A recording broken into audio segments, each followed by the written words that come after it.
Durante o governo do Lula e da Dilma, houve uma crescente queda na extrema pobreza do Brasil, o índice Gini diminuiu. Tá começando agora o podcast que você adora. Papo fora. Papo fora. Papo fora. No podcast de hoje iremos falar sobre indicadores de pobreza, desemprego e indústria no governo Temer-Bolsonaro, em comparação com os do governo Lula e Dilma. No podcast de hoje temos como convidada Jane Laiane. Seja bem-vinda, Jane. Eu quem agradeço, já me sinto agradecida em estar aqui. Nós separamos duas perguntas dos nossos ouvintes. A primeira pergunta é da Juliana Silva. Abre aspas. Durante os mandatos de Lula e da Dilma, houve um crescimento econômico e na indústria. O que aconteceu nos últimos 5 anos? Como a própria Juliana citou na pergunta dela, durante o governo do Lula e da Dilma, houve uma crescente queda na extrema pobreza do Brasil, o índice diminuiu, a economia aumentou e a taxa de desemprego também diminuiu. Enquanto em 2001 a situação de extrema pobreza estava no percentual de 13,6%, em 2013 ela caiu para 4,9%. Em consequência disso tudo, o índice Gini também caiu de 0,581 para 0,515.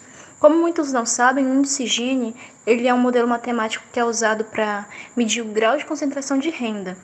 Nesse período de 2013 a 2014, o Brasil viu um grande avanço econômico-social, no qual mais de 25 milhões de pessoas deixaram a pobreza e houve um aumento significativo na renda dos mais pobres.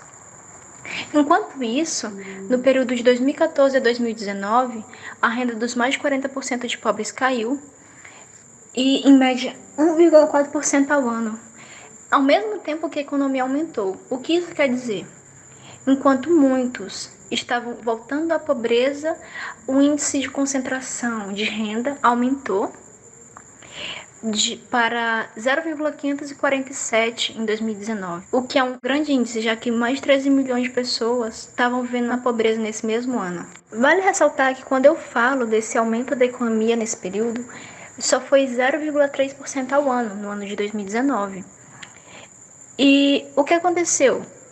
Bem nesse ano, a pobreza aumentou, já que vivemos em plena pandemia, o desemprego também aumentou, e a taxa de trabalho informal aumenta também. Por quê? Como muitas pessoas ficam desempregadas, elas buscam um meio de sustentar a família. E um ponto que é bom ressaltar mais ainda é a questão que nesses trabalhos informais encontramos mais pretos e pardos, né?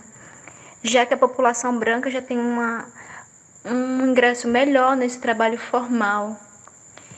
E isso também aumenta muito a questão da concentração de renda no país. Agora vamos para a segunda pergunta. A pergunta da Maria Rocha. Como ficaram os índices de pobreza e desemprego nos últimos 5 anos?